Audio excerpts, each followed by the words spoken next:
جی السلام علیکم ورحمۃ اللہ وبرکاتہ۔ ہمارا سحری کا دسترخوان، اور اس دسترخوان پر الحمدللہ ہمارے مشہور نعت خوان حضرات اور ہمارے سر کا تاج ہمارے علماء کرام ہمارے ساتھ موجود ہیں۔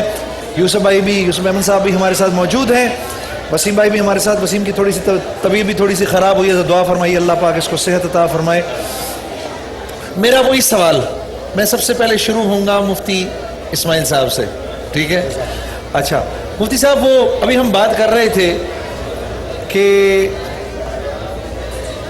دل تو کہتا ہے کہ مجھے اللہ کی ماننی ہے، لیکن اس پر آیا نہیں جاتا۔ کیا بات ہے؟ کیا میرے دل میں کیا اللہ کی بزرگی بڑھائی نہیں ہے؟ کیا چکر ہے؟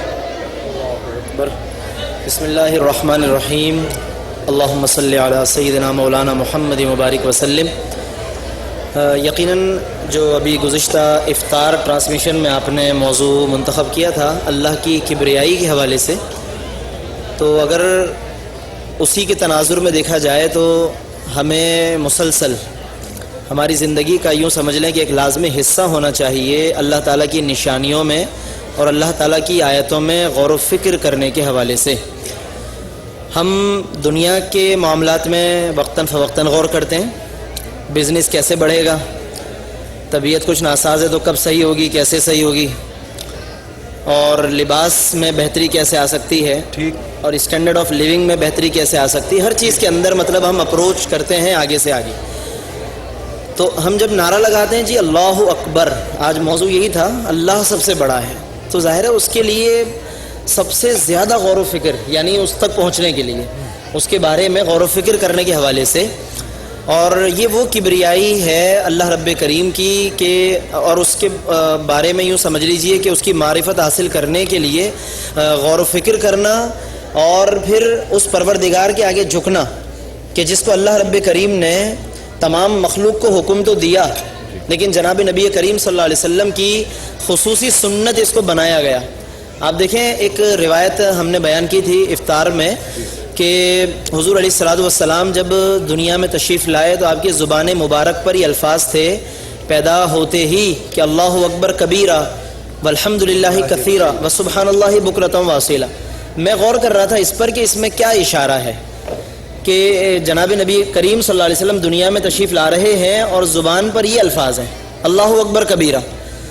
تو میں غور کر رہا تھا تو مجھے یہ سمجھ میں بات آئی کہ ایک ایسی ہستی دنیا میں آ رہی ہے کہ جس کو اللہ رب کریم نے پوری دنیا کی امامت عطا فرمائی ہے، جس کو رسولوں کا سردار بنایا ہے، جس کو اللہ نے بے پناہ معجزات، جس کو اللہ رب کریم نے بے پناہ کمالات اور اختیارات عطا فرمائے، ایسا با اختیار و با کمال رسول بھی جھکا ہوا ہے اللہ کے حضور میں۔ سبحان اللہ، سبحان اللہ۔ یہ کبریائی کی طرف اشارہ ہے کہ دیکھو اتنا عظیم رسول بھی اللہ اکبر کہتا ہوا آ رہا ہے دنیا میں۔ اور ایک بات اور عرض کر کے بات مکمل کر رہا ہوں کہ وہ پیکج جو دکھایا گیا تھا اس میں مختلف شمس و قمر، کواکب، زمین، سیارے، یہ ساری چیزیں کہ ایک سے ایک بڑھ کر سیارہ کائنات۔ معراج کی رات کیا ہوا کہ حضور علیہ السلام گئے سفر معراج پر تو یہ ساری کہکشائیں نیچے رہ گئیں اور آپ صلی اللہ علیہ وسلم اوپر گئے۔ اچھا آپ چلتے جا رہے ہیں، سفر اپنی عروج پر پہنچ گیا، پھر وہاں پہنچ کر اللہ کی کبریائی کا اعتراف کہ التحیات للہ۔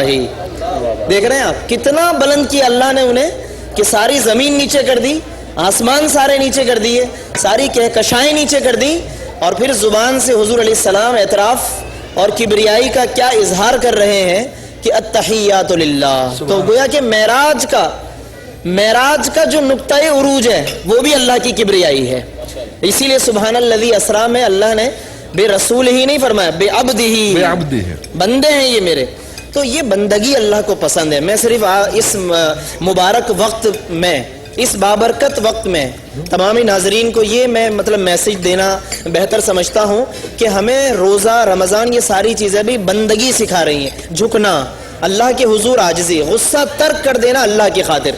تو روزے کی حالت میں تم سے کوئی جھگڑے تو کہہ دو کہ میں روزے سے ہوں، یہی اللہ کو ادا پسند ہے، بندگی اور عاجزی۔ میں یہ بڑے حیران کن نظروں سے انہوں نے یہ دیکھا کیونکہ میرے چہرے پر ایک ایکسپریشن آ گیا تھا۔ اس کی وجہ یہ تھی کہ دوپہر میں ہم اسی پہ بات کر رہے تھے آپ لوگوں کے آنے سے پہلے، تو میں نے یہی کہا کہ ہم کہتے تو ہیں یہ لیکن اس کے آگے بھی کچھ کہتے ہیں کہ ابھی روزے سے ہوں 7 بجے کے بعد ملنا پھر بتاؤں گا. تو بس میرا خیال ہے یہیں پہ پاز کر دیا جائے تو بہتر ہے. عزائم اچھے ہونے چاہیے. اسرا بعبدہ، یہ عبدہ تو معراج عبدیت ہے. بسم اللہ الرحمن الرحیم. تاکہ باقی علماء کرام بھی پہنچ سکے ہمارے سیگمنٹ تک تو میں بہت مختصر رکھوں گا. ایک بات اسے سمجھ میں آتی ہے کہ جیسے جیسے عبدیت بڑھتی جائے گی ویسے ویسے معراج میں اضافہ ہوتا جائے گا. اور حدیث میں ہے کہ من تواضع للہ رفعہ اللہ، کہ جو اللہ کے سامنے اپنے آپ کو جھکاتا ہے تو خدا دنیا اور بندوں کے سامنے اسے اٹھاتا ہے. سبحان اللہ. یہ اللہ کا ایک اصول ہے. جبریل کے پر جلنے کا امکان ہے جہاں تک تو نعلین محمد کی رسائی ہے وہاں تک. سید الملائکہ نا جبریل، تو جبریل کے پر جلنے کا امکان ہے جہاں تک نعلین محمد کی رسائی ہے وہاں تک. اب اس سے جو آگے ہے وہ پردے میں نہا ہے. اب اس سے جو آگے ہے وہ پردے میں نہا ہے. جلوہ ہے محمد کا تو خالق کی زبان ہے. سبحان اللہ. سبحان اللہ. تو جیسے جیسے ابدیت بڑھتی جائے گی معراج میں اضافہ ہوتا جائے گا. جناب امیر حضرت علی علیہ السلام کا ایک جملہ ہے، فرمایا کہ الہی کفا بعزا ان اکون لک عبدا، میری عزت کے لیے اتنا ہی کافی ہے کہ میں تیرا بندہ ہوں. میری عزت کے لیے کفا بی فخرا ان تکون لی رب، اور میرے فخر کے لیے اتنا ہی کافی ہے کہ تو میرا رب ہے. انسان فخر کرتا ہے نا کہ میرا باپ وہ اور میرا چچا وہ اور میرا خاندان وہ، میرے فخر کے لیے اتنا کافی ہے کہ تو میرا رب ہے. پھر دعا فرمائی الہی انت کما احب فاجعلنی کما تحب، پروردگار تو ویسا ہے جیسا میں چاہتا ہوں تو علی کو ویسا بنا دے کہ جیسا تو چاہتا ہے. یہ بندگی کی معراج. میں اسی بات کو قبلہ مفتی صاحب کی رضت کی بات کو آگے بڑھاؤں گا. فقہی اصطلاح میں عبد کی 3 اقسام بیان کی جاتی ہیں. اچھا دیکھیں، ایک تو عبد ہوتا ہے عام، نکرہ جسے کہتے ہیں، اور ایک ہوتا ہے خاص جسے معرفہ کہتے ہیں. نکرہ کی نسبت اگر معرفہ کی طرف ہو جائے تو وہ بھی خاص ہو جاتا ہے. عبد عام تھا، عبداللہ ہوا تو اللہ کا بندہ خاص ہو گیا. اور اسی بات کی جانب علامہ اقبال علیہ رحمہ نے اشارہ فرمایا کہ عبد دیگر عبد ہو چیزیں دیگر. عبد اور ہے لیکن عبد ہو اور ہے. فرمایا فرق کیا ہے کہ او سراپا انتظار ای منتظر، کہ جس کا انتظار کیا جا رہا ہے رب تعالیٰ انتظار فرما رہا ہے، اور جس کا انتظار کیا جا رہا ہے وہ میرے مصطفیٰ ہیں. 3 اقسام بیان ہے فقہ اصطلاح میں. ایک عبد آبق، یعنی وہ غلام جو بھاگا ہوا غلام ہوتا ہے، جس طرح اللہ تعالیٰ کے سارے بندے ہیں لیکن غیر مسلم ہیں، وہ ایمان نہیں لائے، عبد آبق کے بمنزلے ہیں. اور ایک ہوتا ہے عبد رقیق. اب تو ہوتا ہے بعض اوقات نافرمانی کرتا ہے پھر رجوع کر لیتا ہے، جس طرح ہم ہیں، گناہ بھی کرتے ہیں توبہ بھی کرتے ہیں، ہم عبد رقیق کے بمنزلے ہیں.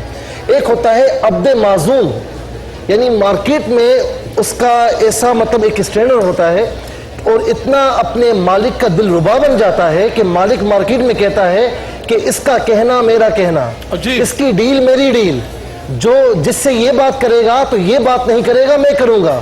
تو میرے مصطفیٰ علیہ السلام اللہ تعالیٰ کے عبد ہیں لیکن عبد معزون کی بمنزلے میں ہیں. اسی لیے اللہ رب العالمین نے یہ نہیں فرمایا کہ من یطع اللہ فقد یطع الرسول، بلکہ یہ فرمایا کہ من یطع الرسول فقد اطاع اللہ، کہ جس نے رسول کی اطاعت کی اس نے اللہ تعالیٰ کی اطاعت کی. آقا علیہ السلام نے جو ہے وہ ریت پھینکی دشمنوں کی جانب. اللہ رب العالمین نے فرمایا وما رمیت اذ رمیت ولکن اللہ رمی، محبوب پھینکا آپ نے تھا لیکن آپ نے نہیں، یہ اللہ رب العالمین نے پھینکا تھا.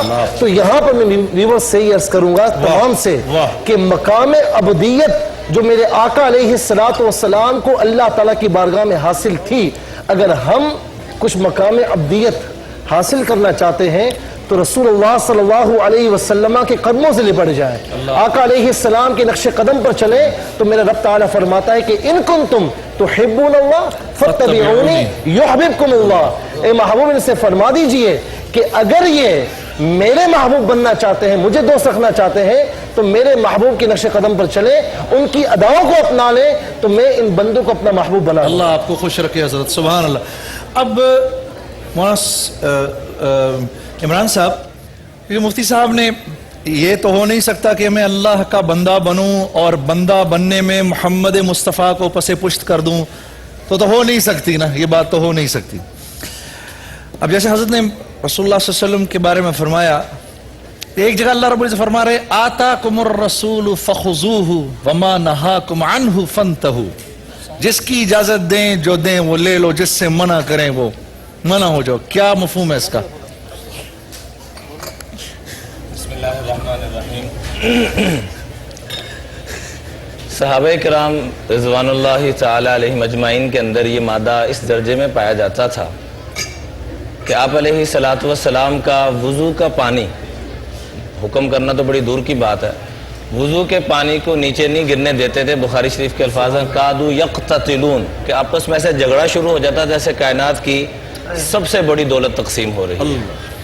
تو اس لیے اپنی من چاہی کو چھوڑنا، جس کو قرآن نے یوں کہا افرأیت من اتخذ الہہ ہوا، سورہ جاسیہ میں اللہ فرماتے ہیں کہ کیا حال ہوگا اس شخص کا، کیا کہتے ہیں آپ اس کے بارے میں جس نے اپنی خواہشات کو اپنا رب بنا رکھا ہے.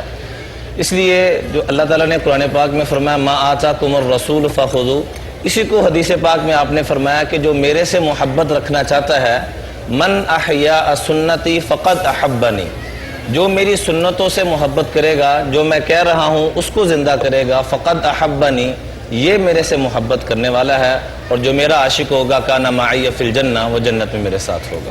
واہ واہ واہ واہ واہ واہ. جی قرآن مجید فرقان حمید کی ایک آیت مبارکہ، چونکہ بات اصل میں بہت اچھا ہوا کہ بندگی کے حوالے سے آ گئی. حضرت سیدنا عیسیٰ علیہ نبینا علیہ السلام کے بارے میں جن لوگوں نے دعویٰ کیا کہ جناب وہ معاذ اللہ خدا یا خدا کے بیٹے ہیں، تو آپ دیکھیں کہ خود عیسیٰ علیہ السلام کی تمنا، خواہش، اور وہ کس مقام کو اپنے لیے پسند کرتے ہیں. اللہ فرماتا ہے لن یستنکف المسیح ان یکون عبدا للہ، مسیح علیہ السلام اس بات میں قطعاً کوئی عار محسوس نہیں کرتے کہ انہیں اللہ کا بندہ کہا جائے. عجیب. حضرت مسیح علیہ السلام.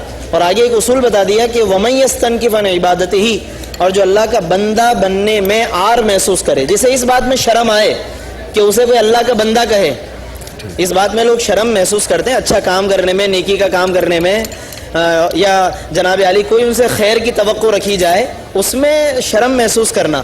اچھا ان سے کہا جائے کہ آپ کسی برائی کی طرف خدا نخواستہ بلایا جائے بڑے فخر کے ساتھ کہ جیسے ان کی فیلڈ کے مطابق بات کی گئی ہے، ان کے ذہن کے مطابق کہا گیا ہے. تو قرآن اصول دیتا ہے کہ ہمیں شرم کس بات میں آنی چاہیے اور کس میں نہیں آنی چاہیے. وَمَن يَسْتَنْكِفْ عَنْ عِبَادَتِهِ وَيَسْتَكْبِرْ، فرمایا کہ جو اللہ کی بندگی میں عار محسوس کرے اور اس سے تکبر یعنی اپنے آپ کو بڑا سمجھے، تو پھر یقیناً آگے اس کے لیے عذاب بیان کیا گیا ہے. تو یہ اصول ہمیں ذہن میں رکھنے چاہیے کہ بندگی، رجوع اللہ، یہ اصل میں کمال ہے. بس یہی بندگی. مفتی صاحب نے یہ فتبعونی، یہ کیا ہے فتبعونی؟ فتبعونی یہاں پر تھوڑا سا غور کیا جائے تو بڑے معنی پوشیدہ ہیں، کیونکہ اللہ رب العالمین نے فرمایا کہ اطیعوا اللہ و اطیعوا الرسول، کہ اللہ کی اطاعت کرو اور رسول کی اطاعت کرو. اچھا جہاں اطاعت کی بات ہے، اطاعت رسول کی، وہاں کامیابی کا ذکر ہے اور روح گردانے کی صورت میں ناکامی کا ذکر ہے. لیکن جہاں اتباع کی بات آئی تو وہاں پر تھوڑا سا اپ گریڈ ہوا معاملہ. اطاعت تو تم کر رہے ہو لیکن میرے مصطفیٰ علیہ السلام کے نقش قدم پر چلو تو محبوب بناؤں گا. اچھا فرق کیا ہے؟ اطاعت کہتے ہیں کہ اطاعت رسول، کہ اللہ تعالیٰ کے رسول صلی اللہ علیہ وسلم کا حکم مانا جائے اور نواہیات سے رکا جائے، جس سے روکا رک جائے. ٹھیک ہے، یہ اطاعت رسول ہے. لیکن اتباع رسول ہے کہ اطاعت رسول کے ساتھ ساتھ جس چیز کو میرے مصطفیٰ نے پسند فرمایا، چاہے حکم دیا ہو یا نہ دیا ہو، اسے بجا لایا جائے. اور جس چیز سے میرے مصطفیٰ علیہ السلام نے جس چیز کو ناپسند فرمایا، چاہے اس سے روکا ہو یا نہ روکا ہو، میرے مصطفیٰ علیہ السلام کے اس عمل سے رک جاؤ. میں یہاں پر یہ بات عرض کرنا چاہوں گا کہ اتباع رسول میں ایک فلسفہ پوشیدہ ہے کہ میرا رب میرے محبوب کو چاہتا ہے، میرا رب میرے محبوب کو چاہتا ہے، محبوب علیہ السلام کو چاہتا ہے. یہ اصولی بات ہے کہ جس سے محبت کی جاتی ہے اس کی ہر چیز سے، ہر نسبت کردہ اعمال سے محبت کی جاتی ہے. جب میرا رب اپنے محبوب سے محبت فرماتا ہے تو ان کی اداؤں سے بھی محبت فرماتا ہے. یہاں پر علی الاعلان کہا جا رہا ہے کہ میں دیکھوں گا اپنے جس بندے میں اپنے محبوب کی اداؤں کو پا لوں گا تو میرا وعدہ ہے کہ اسے بھی اپنا محبوب بنا لوں گا. سبحان اللہ. اکمل بھائی آپ کچھ فرمانا چاہ رہے ہیں؟ میں صرف اتنا گزارش کرنا چاہ رہا تھا کہ ہمارے ناظرین کے لیے اسے بڑا سمپل کر دیتے ہیں. ایک شخص آیا سرکار ختمی مرتبہ صلی اللہ علیہ وآلہ وسلم کے پاس، تو اس نے کہا کہ یا رسول اللہ میرے پاس بہت زیادہ وقت نہیں ہے کہ میں یہاں مدینہ شریف میں رہ سکوں، مجھے مختصر دین سکھلا دیجیے. تو حضور نے فرمایا دو جملے قرآن کریم کی جو آیات ہیں، فرمایا کہ تو اتنا جان لے کہ وَمَن يَعْمَلْ مِثْقَالَ ذَرَّةٍ خَيْرًا يَرَهُ وَمَن يَعْمَلْ مِثْقَالَ ذَرَّةٍ شَرًّا يَرَهُ، ذرہ برابر خیر کرے گا اسے بھی تو دیکھے گا اور ذرہ برابر شر کرے گا اسے بھی تو دیکھے گا۔ وہ کہا کہ اس نے کہا مجھے اس پہ یقین ہو گیا، واپس جانے لگا تو سرکار نے فرمایا کہ یہ آیا تھا تو بدو اور جاہل تھا، رجع فقیہن، اب یہ فقیہ بن کر واپس جا رہا ہے، اس لیے کہ اس یقین پر پہنچ چکا ہے یہ۔ جی مولانا صاحب، مثال کے طور پر مثال کے طور پر ہمیں یہ یقین اگر ہوتا نا کہ فجر کی نماز پہ میں اٹھ جاؤں گا تو کوئی مجھے 10 لاکھ روپے انعام دے گا، تو اپنے آپ سے سوال کیجئے گا کہ میں اٹھتا یا نہیں اٹھتا؟ بالکل اٹھتا، اٹھنا دور کی بات، شاید سوتا ہی نہیں کرتا۔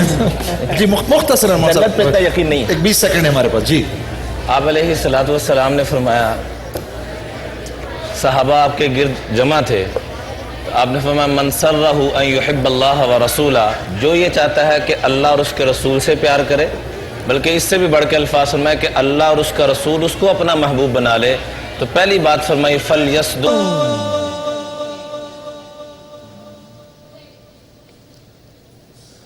اللہ اکبر،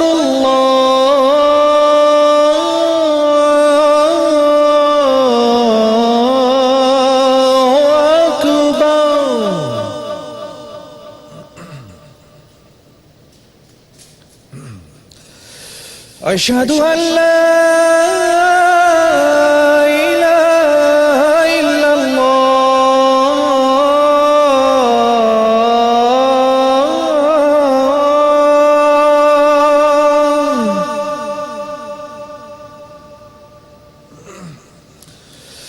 اشہد ان لا الہ الا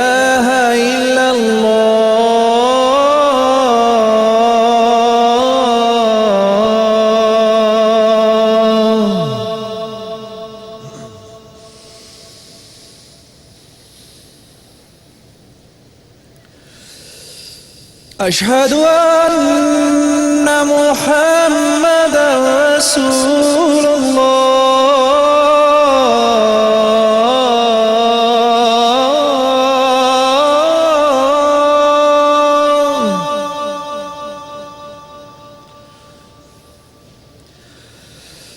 اشہد ان محمد رسول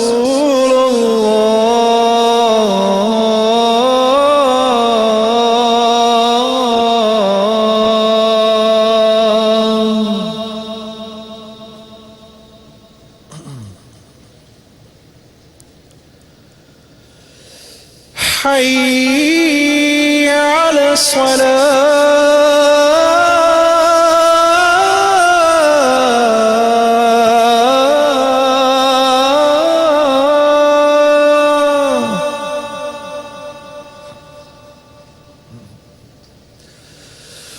حي على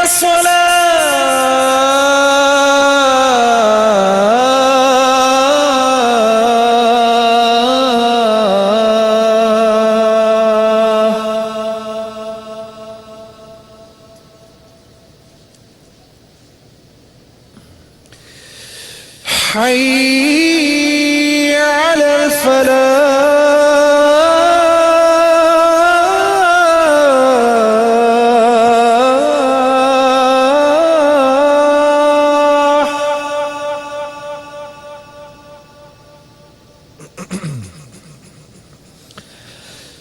حي على الفلاح،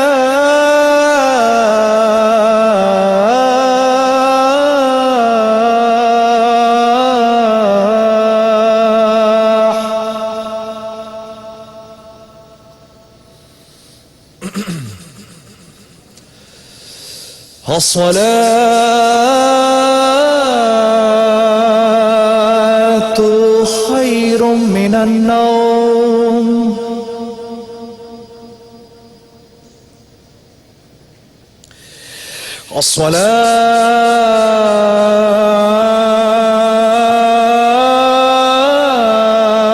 الصلاة خير من النوم،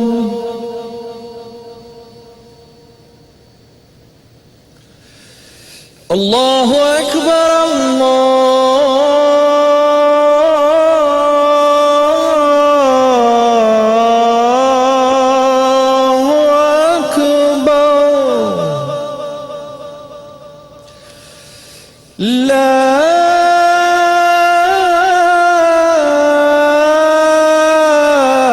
إله إلا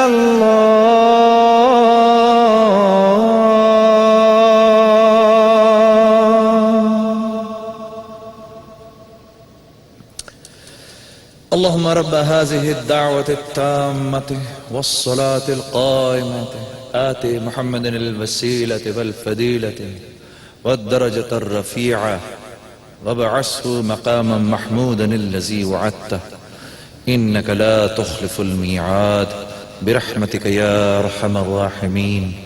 ہاتھ اٹھائیں. اللهم إني أسألك العفو والعافية في الدنيا والآخرة. اللهم إني أسألك العفو والعافية في الدنيا والآخرة. اللهم إني أسألك العفو والعافية في الدنيا والآخرة. اے اللہ یہ جتنے حاضرین مجلس ہیں یا اللہ ہم سب کے اگلے پچھلے چھوٹے بڑے تمام گناہوں کو معاف فرما.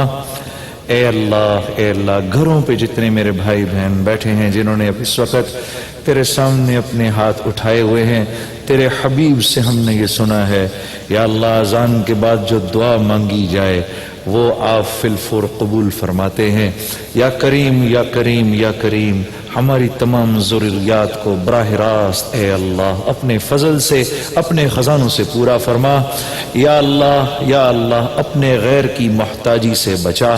یہ نگاہ تیرے غیر کی طرف جائے اس سے ہم تیری پناہ مانگتے ہیں. ہماری تمام ضروریات کو یا اللہ براہ راست تو خود ہی پورا فرما. اے اللہ ملک پاکستان کو استحکام نصیب فرما. ملک پاکستان کو استحکام نصیب فرما. ملک پاکستان کو استحکام نصیب فرما. یا کریم اس کے رہنے والوں کو آپس میں شیر و شکر بنا، محبت، اخوت، تعاون، بھائی چارے کے ساتھ یا اللہ زندگی گزارنے کی توفیق عطا فرما. صاف ستھری حلال وسط والی روزی نصیب فرما. اس کو اپنے راستے میں خرچ کرنے کی توفیق عطا فرما. یا کریم جو بیمار ہیں ان کو صحت شفائے کاملہ نصیب فرما. یا اللہ جو قرض دار ہیں ان کے قرضوں کو دور فرما. جو کسی بھی حال میں کسی مشکل میں پھنسے ہوئے ہیں یا اللہ ان کی مشکلات کو دور فرما. ہمارے گھروں میں جو ہماری بے نکاحی بچیاں ہیں ان کے والدین ان کے لیے اچھے رشتے ڈھونڈ رہے ہیں یا اللہ ان کو نیک و صالح رشتے عطا فرما. ان کے والدین کو اپنا شکر کرنے کی توفیق عطا فرما. یا کریم جو تمام خیریں تیرے حبیب نے تجھ سے مانگی وہ ہم بھی مانگتے ہیں وہ ہمیں بھی عطا فرما. اور جن شرور سے تیرے حبیب نے تیری پناہ مانگی ان سے ہمیں بھی پناہ عطا فرما. سبحان ربک رب العزت عما یصفون وسلام علی المرسلین والحمد للہ رب العالمین. آمین آمین آمین.